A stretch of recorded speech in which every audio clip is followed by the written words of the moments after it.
Hello, Ron Warren here. In the wake of Roe V Wade being overturned, abortion has been in the news more than ever. Not surprisingly, the discussion has centered around women, their rights, their needs, and their experiences. But as usual, men have been mostly left out of this discussion. There was an article on NBC's Today Show website that shared the positive experience that several men had with their partner's abortion, a predictable move from the pro-choice media outlet. But aside from that, we haven't heard much from the guys. As you probably know, we at CareNet try to avoid speculation. We do our best to rely on data. Thankfully, we have a treasure trove of data on how men feel about abortion, and it's instructive as we look at our post-Roe world. While NBC wants us to think that every man is pro-choice and enthusiastically supports abortion, our data tells a much more complex story. Earlier this year, we released a national survey of men who had participated in at least one abortion. We surveyed 1,000 men and asked them the same questions we'd asked a group of women a few years ago about their experiences with abortion. What did we learn? For one thing, even among a population of men who participated in abortion, the majority of men do not advocate for the mother of their child to have an abortion. While 4 in 10 report that they recommended their partner to have an abortion, 6 in 10 either said nothing or advocated for life. Amazing how NBC was not able to find any of those guys for their story. At any rate, a deeper look at this data does suggest some troubling news. If you divide men in the survey into 3 groups, advocating for abortion, advocating for life, and advocating for neither, the group advocating for abortion was the largest. Sadly, 1/3 of the men surveyed were in the group that we call the silenced. They didn't advocate for life or for abortion. They bought into our culture's ideology that men should just shut up about abortion. No womb, no say. While this is disheartening, it does offer a glimmer of hope. I believe that the vast majority of the men who said nothing probably wanted her to keep the baby. If a man does not want to have a child, the risk of saying nothing to the mother of the child is too high. Think about it.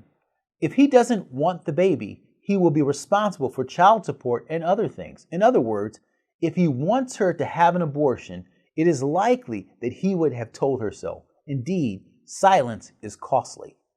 So, in addition to the 1 in 4 men who advocated for life, I am confident that 1 in 3 who said nothing can be encouraged and inspired to become voices for life. This is especially true because both the women and the men we surveyed agreed that the father of the baby is the most influential person in a woman's decision to abort. Again, women told us that the father was the most influential. Men told us the same. So the only question that remains is whether his influence will be on the side of life or on the side of abortion. Finally, we learned from this survey that the church has an enormous opportunity to play a positive role in advocating for life. First, the bad news. Fully half of the men in the survey were attending church at least once per month at the time of the first abortion they participated in. In our survey of women, we learned that 4 in 10 were regular church attenders. Abortion is a problem in the church, not just outside of it. However, the men in the survey had generally positive attitudes about how the church could help couples with their pregnancy decisions. Just over half of the men believed that churches are a safe place to talk about pregnancy options. Half of them also agreed that pastors are sensitive to the pressures a man faces with an unplanned pregnancy. And 3 in 5 believe that churches are prepared to provide support to couples who choose to keep their babies resulting from an unplanned pregnancy. So the church should be both disappointed and encouraged by this data. Yes, abortions are happening at an alarming rate among churchgoers. But yes, those same churchgoers feel that churches could and should be playing a positive role in helping them avoid abortion and choose life. So, as our nation faces a post-Roe future, here are some ways we can use this data. First, we should be encouraged about the value and importance of engaging men in the life issue. They are the most influential factor in a woman's decision. But far too many of them have been convinced by our culture that their role is to be silent. It's our job to inspire them to have voices for life. That's why CareNet will be hosting our second annual Pro-Life Men's Summit, called Admission, in March of 2023. You can register at the link below.